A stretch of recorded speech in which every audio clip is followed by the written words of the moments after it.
Hello students, मैं mister Saurabh. इस video में आपके लिए क्या है, सबसे पहले मैं आपको ये बताऊंगा। मैं और टीचर्स की तरह एक एक क्वेश्चन नहीं लगवाऊंगा। सबसे पहले मैं क्वेश्चंस के इंडिकेशन के हर एक टाइप, प्रत्येक टाइप को लगवाऊंगा। उसके बाद फिर मुझे ये पता है कि आपको कौन से क्वेश्चन उन टाइप को समझने पर आए हैं और कौन से क्वेश्चन नहीं आए हैं। मुझे पता है आपको कौन से क्वेश्चन नहीं आए हैं, फिर मैं उनको लगवाऊंगा। और सबसे लास्ट में मुझे ये भी पता है एग्जाम में किस तरह के क्वेश्चन आते हैं, तो फिर मैं वो लगवाऊंगा। आप यदि मेरे चैनल पर नए हैं तो चैनल को तुरंत ही सब्सक्राइब कर लीजिए। आज इंटीग्रेशन हम पार्शियल फ्रैक्शन की हेल्प से करेंगे, यानी आंशिक भिन्न के द्वारा समाकलन को सीखेंगे। हिंदी और इंग्लिश मीडियम वाले दोनों स्टूडेंट इसको आसानी से समझ सकते हैं। तो आइए देखते हैं।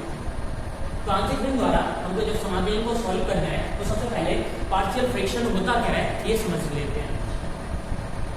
मैंने इधर x अपॉन x माइनस 1 और x प्लस 1 को लिखा। इसको मैं कुछ ऐसा लिखूं तो मुझे ये मिल जाएगा, यानी इसको मैं कुछ ऐसे लिख सकता हूँ। आइए देखते हैं कैसे लिख सकता हूँ। अगर मैं इसका एलसीएम ले लूँ तो एलसीएम आएगा x माइनस 1 x प्लस 1 1/2 बाहर चल रहा है, इधर हो जाएगा x plus 1 plus x minus 1 से 1 कैंसिल होगा, x ऐड होकर हो जाएगा 2x और 2 से 2 कैंसिल होगा, तो x upon x minus 1 x plus 1। अब आंशिक भिन्न यानी पार्शियल फ्रैक्शन क्या होता है, किसी भी फ्रैक्शन को पार्ट में तोड़ देना। तो जैसे ये लिखा था एक fraction x upon x minus 1 x plus 1, मैंने इसको ऐसे दो पार्ट में तोड़ दिया। अभी मैंने इसका इंटीग्रेशन अगर करना था तो ये तो इंटीग्रेशन सॉल्व होना अभी तो मुश्किल था, लेकिन अब मैं इसका इंटीग्रेशन आसानी से कर सकता हूँ। 1/2 कांस्टेंट है, 1 अपॉन x माइनस 1 का log x minus 1, 1 upon x plus 1 का log x प्लस 1। अब इसको मैंने आसानी से अभी तो ऐसे ब्रेक कर लिया। अब आपको मैं बताता हूँ इसको ब्रेक कैसे करते हैं। आइए आंशिक भिन्न को समझते हैं। आंशिक भिन्न होता क्या है ये तो समझ चुके होंगे।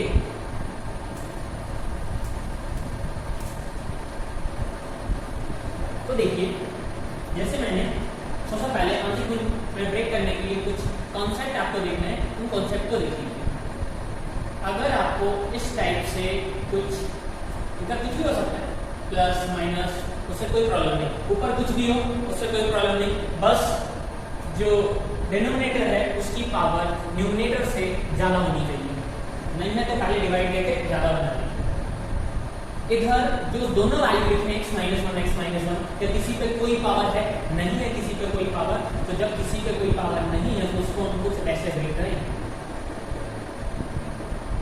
और एग्जाम्पल के लिए जैसे ये लिखा है x plus 1 upon x plus 2 x plus 6, तो इसको हम आंशिक भिन्न में कैसे लिखेंगे? a upon x plus 1 plus b upon x plus 6 ऐसे लिख देंगे। पहले तो हमें लिखना आना चाहिए, उसके बाद आगे बताऊंगा कैसे सॉल्व करें। अगर हमको कोई पार्शियल फ्रैक्शन ऐसे मिलता है, मतलब होल स्क्वायर होल क्यूब, मतलब उसका पावर है, होल पावर है, तो उसमें क्या करेंगे? x माइनस a का होल स्क्वायर लिखा है तो उसको हम पहले तो लिखेंगे a upon x minus a। अब होल स्क्वायर है तो फिर हम उसको लिखेंगे b upon x minus a का होल स्क्वायर।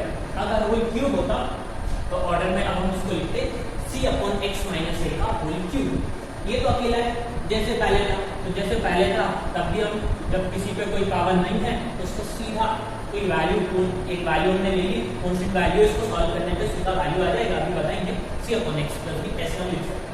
क्लियर? अब अगर कुछ इस टाइप से हो, मतलब इधर था होल स्क्वायर, अब होल स्क्वायर नहीं है, ब्रैकेट के अंदर ये स्क्वायर है, तो उसको हम कैसे लिखेंगे? जैसे ये है, इसमें तो कोई पावर है नहीं, तो उसको हम लिख देंगे a अपॉन x प्लस 2। जिसपे कोई पावर नहीं है उसको जो करते हैं तो ऐसे।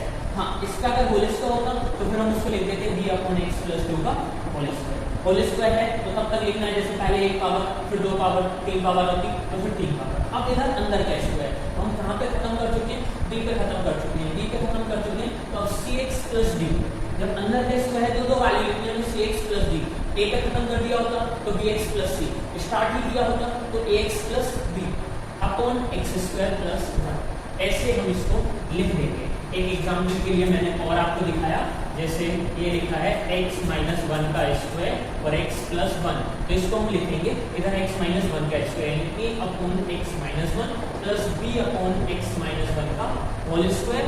प्लस सी अपॉन एक्स प्लस 1। यहाँ तक आप समझ चुके होंगे।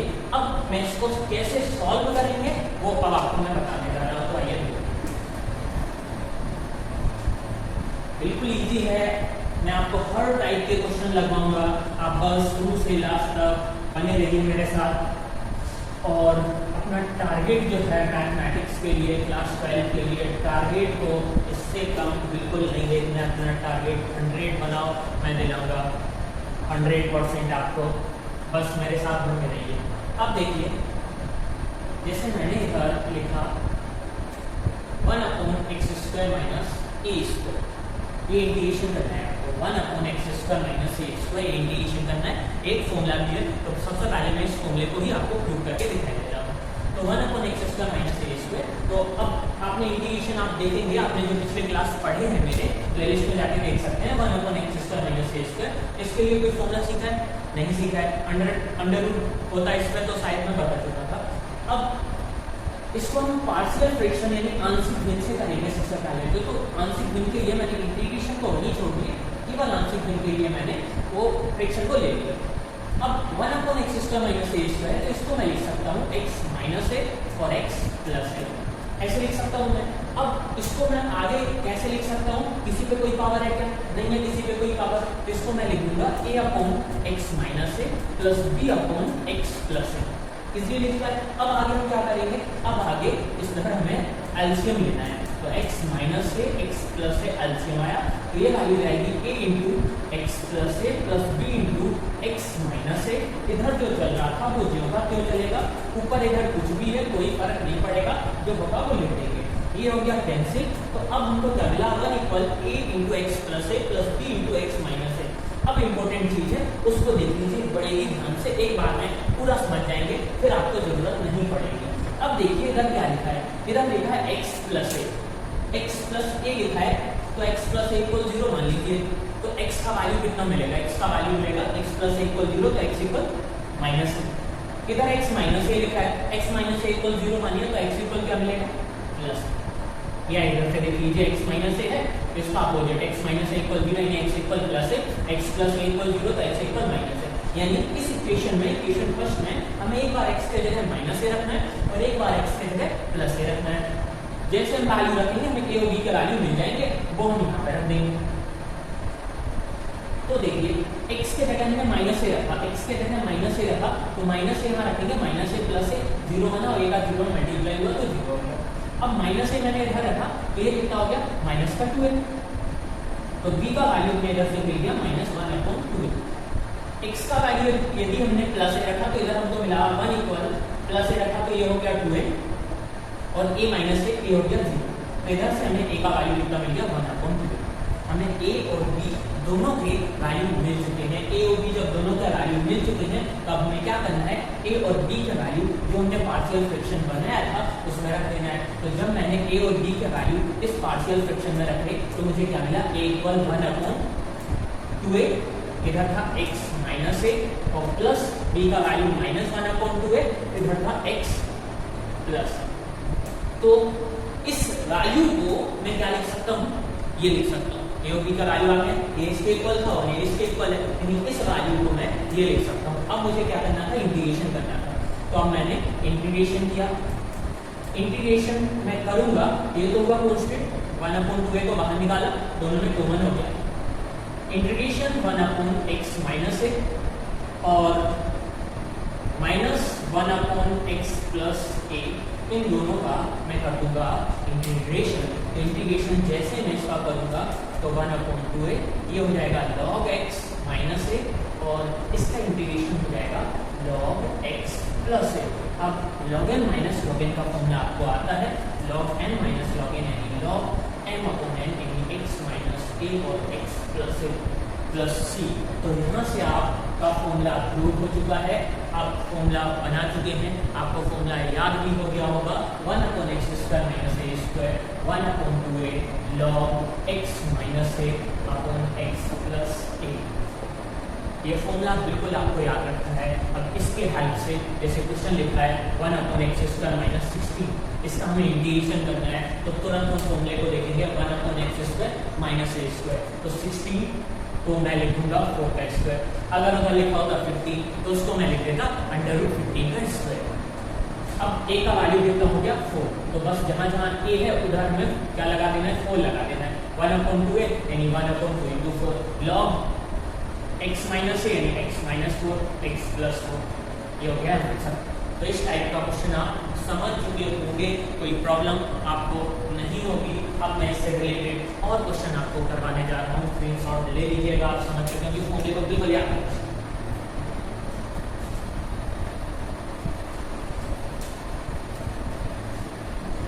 मेरे साथ आप बने रहिए, 100% तक मैं आपको पहुंचाते रहूंगा।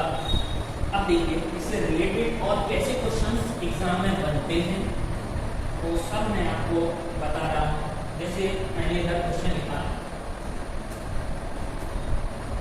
इंटीग्रेशन dx अपॉन मैंने लिख दिया x² माइनस 8x प्लस 15,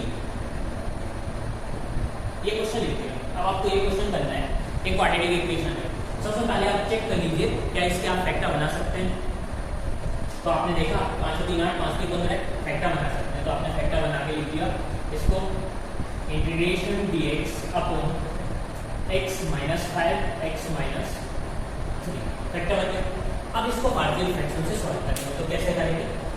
इधर से मैंने केवल आंशिक भिन्न को उठाया, pf यानी partial fraction 1/x minus 5 x minus 3, इसको मैंने अब लिख दिया a अपॉन किसी पे कोई पावर नहीं है, a अपॉन x माइनस 5 और b अपॉन x माइनस 3। अब मैं क्या करूंगा, इधर एलसीएम लूंगा x माइनस 5 x माइनस 3, इधर x माइनस 5 x माइनस 3, इसको सॉल्व करूंगा तो x माइनस 3 और x माइनस 5 ये कैंसिल हो गया। अब मैंने आपको बताया था x माइनस 5 लिखा है तो आपको x की जगह क्या रखना है प्लस 5 रखना है, x माइनस 3 लिखा है तो आपको x की जगह क्या रखना है प्लस 3 रखना है। तो x के जगह अब मैंने प्लस 5 रखा, इस इक्वेशन में x के जगह प्लस 5 रखा, तो देखो क्या मिला, ये इधर था 1 तो 1 इक्वल, जैसे मैंने इधर प्लस 5 रखा तो 5 और 3 इधर हो गया 2, माइनस का साइन है तो 5 5 हो गया 0, a का वैल्यू कितना आ गया 1/2 1/2। x के जगह मैंने प्लस 3 रखा, जैसे मैंने प्लस 3 रखा तो 1 इक्वल, इधर मैंने 3 लगाया, 3 माइनस 3 हो गया 0, ये हो गया 0, इधर 3 में से 5 गया तो माइनस 2, तो अब ये पार्ट हो गया 0, तो b का वैल्यू कितना आ गया -1/2, a का वैल्यू +1/2, b का वैल्यू -1/2। अब मैं दोनों का वैल्यू कहाँ रख दूंगा, इक्वेशन फर्स्ट में दोनों के वैल्यू में रख दूंगा। तो मैंने इधर वैल्यू पुट करे तो इधर लिखा है a यानी 1/2 x माइनस 5 प्लस b का वैल्यू -1/2 है तो इधर हो गया -1/2 और इधर क्या लिखा है x माइनस 3। अब मुझे क्या करना है, इसका करना है इंटीग्रेशन, और मैं इसका इंटीग्रेशन करूंगा तो 1/2 हुआ कांस्टेंट, टोटल से कांस्टेंट ले जाना है तो टोटल से कांस्टेंट ले लीजिए। इंटीग्रेशन करना है मुझे x माइनस 5 और x माइनस 3 का। अब मैं करूंगा इंटीग्रेशन, तो इसका इंटीग्रेशन हो जाएगा log x माइनस 5, इसका इंटीग्रेशन हो जाएगा log x माइनस 3। अब केवल एक स्टेप में क्या कर सकता हूँ, log m minus log n लगा के आंसर हो जाएगा 1/2 log x minus 5 upon x minus 3। यहाँ तक आप समझ चुके होंगे। अब इससे रिलेटेड और कैसे क्वेश्चंस एग्जाम में आ जाते हैं वो भी मैं आपको बता रहा हूँ। धीमे धीमे अपना लेवल भी बढ़ाएंगे, इससे रिलेटेड और वीडियोस भी मैं लाऊंगा आगे। आंशिक भिन्न से एक क्वेश्चन तो बनता ही है, तो देखिए ये भी क्वेश्चन एग्जाम में बहुत बार आया हुआ क्वेश्चन है। मैंने लिखा है integration cos x upon 1 plus sin x और 2 प्लस sin x dx। अब ये इस क्वेश्चन में आप आंशिक भिन्न कैसे लगाएंगे आइए देखते हैं। अब आपने देखा तो क्या आप ये सोच रहे हैं कि अपॉन 1 प्लस sin x ऐसा सोच रहे हैं, तो बिल्कुल गलत सोच रहे हैं। आंशिक भिन्न लगाने के लिए आप उसको एक एलजेब्रिक फंक्शन में तो लिखिए, अभी तो ट्रिग्नोमेट्रिक फंक्शन है तो गौर करके देखिए इधर कितने साइन लिखे हैं, 2 साइन। ऊपर क्या लिखा है cos, कुछ याद आ रहा है क्या? यदि आप साइन को t मान लें तो आपको क्या मिलेगा, जो आप पढ़ चुके हैं उसका यूज कभी भी हो सकता है। अपने दिमाग को खोल के रखिए। sin x का डिफरेंशिएशन कितना हो गया cos x dt upon dx होगा, dx का क्रॉस मल्टीप्लाई करके, तो cos x dx के जगह मैं क्या लिख सकता हूँ, cos x dx के जगह मैं dt को लिख सकता हूँ अपॉन 1 प्लस t और 2 प्लस t करके ऐसे हो जाएगा। क्लियर? अब इसकी आंशिक भिन्न को सॉल्व करना है तो मैं केवल आंशिक भिन्न को उठाऊंगा और पिछले क्वेश्चन के तरह मैं इसको सॉल्व कर जाऊंगा। कोई दिक्कत नहीं, आपके लिए छोड़ रहा हूँ। a अपॉन 1 प्लस d लिखेंगे, b अपॉन 2 प्लस d लिखेंगे और उसके बाद इस क्वेश्चन को आप पूरा कर जाएंगे। आपको अभी तक कोई प्रॉब्लम नहीं होगी। एलसीएम लेंगे, एलसीएम लेने के बाद ये कैंसिल हो जाएगा। एक बार टी के जगह -1 रखेंगे, एक बार टी के जगह -2 रखेंगे, ए और बी का वैल्यू आ जाएंगे, फिर इंटीग्रेशन कर लेंगे। और क्वेश्चंस मैं आपको बता दूं, कुछ क्वेश्चन मैं आपके लिए दे रहा हूं, सॉल्व कर लेना। मैंने क्वेश्चन लिखा जैसे 1 upon sin x minus 2 cos x और 2 sin x plus cos x। ये ज्ञान चक्षु खोलने वाला क्वेश्चन है। अब इस क्वेश्चन को आप कैसे सॉल्व करेंगे, तो उसके लिए देखिए, अब आप सोच रहे हो पिछले क्वेश्चन में तो था साइन को मान लिया था t, ऊपर हो गया था cos और बाद बन गई थी और हो गया था खत्म। अब इधर चाहे आप साइन को t माने या cos को, तो न्यूमिनेटर तो है खाली। अब आप क्या करेंगे, तो आपको क्या करना है, अपने ज्ञान चक्षु को खोलना है और अपना दिमाग इधर लगा देना है। तो देखिए इधर * में वैल्यू लिखी है, अगर मैं क्या करूँ cos x से डिवाइड और cos x से डिवाइड, यानी मैंने क्या किया cos स्क्वायर x से न्यूमिनेटर और डिनोमिनेटर दोनों में डिवाइड कर दिया cos स्क्वायर x से। ये ऐसा मैंने क्यों किया, आप अभी फर्स्ट टाइम कर रहे हैं। ज्यादातर क्वेश्चन जो ऐसे बनेंगे, आपको क्या देखना है, डिनोमिनेटर में आपको tan x बनाना है और न्यूमिनेटर में आपको sec square x। tan x का डिफरेंशिएशन क्या होता है, sec स्क्वायर x, बात बन जाएगी और क्वेश्चन हो जाएगा खत्म। 1 अपॉन cos स्क्वायर x कितना हो गया, sec स्क्वायर x। इधर इसको कर लीजिए सेपरेट, बंटवारा जैसे इधर आप करेंगे तो sin अपॉन cos कितना हो जाएगा tan x और cos अपॉन cos केवल मिलेगा 2। ऐसे इधर भी बंटवारा कर दीजिए, sin अपॉन cos कितना हो जाएगा 2 tan x और cos अपॉन cos हो जाएगा 1। बिल्कुल क्लियर, 100% क्लियर। अब आपको क्या करना है, tan x को मान लेना है t, यही तो सोच के दिया था। tan x को t मानेंगे तो डिफरेंशिएशन हो जाएगा sec स्क्वायर x। तो जैसे ये वैल्यू रखेंगे तो आपको क्या मिलेगा, sec स्क्वायर x dx के जगह आप इधर लगा देंगे dt और tan x को माना था t, तो t माइनस 2 और 2t प्लस 1। अब केवल पार्शियल फ्रैक्शन को उठाएंगे और क्या लिखेंगे 1 अपॉन t माइनस 2 और 2t प्लस 1, तो a upon t minus 2 plus b upon 2t plus 1। इसको सॉल्व करेंगे, मतलब एलसीएम लेंगे, एक बार t के जगह प्लस 2 रखेंगे और 2t प्लस 1 इक्वल 0, तो t इक्वल -1/2। एक बार t के जगह माइनस का 1/2 रखेंगे, a और b दोनों के वैल्यू आ जाएंगे। वैल्यू आने के बाद वो वैल्यू इधर रख देंगे, जो आएगा वो कांस्टेंट, इसका log t माइनस 2, जो आएगा वो कांस्टेंट, इसका log 2t plus 1, 1 upon x लिखा है ना, तो log x log 2t plus 1, उसके बाद t के इंटू में 2 है तो 1/2 बाहर निकाल देंगे। अब मैं आपको कुछ और बता दूं, जैसे आप सोच रहे हो आपको एक ऐसे क्वेश्चन मिल गया, तो अब आप क्या करेंगे, तो आप समझ रहे होंगे, इसको मैं लिखूंगा a upon x plus 1, b upon x plus 2 और c upon x plus 3। LCM लूंगा, उसके बाद x के जगह -1 रखूंगा, फिर x के जगह -2 रखूंगा, फिर x के जगह -3 रखूंगा। यदि आपको ऐसे क्वेश्चन नहीं बन रहे हैं तो कमेंट बॉक्स में लिखिए, मैं नेक्स्ट वीडियोस में आपको ऐसे क्वेश्चंस और करवाऊंगा। और पार्शियल फ्रैक्शन के अब हाई लेवल के क्वेश्चन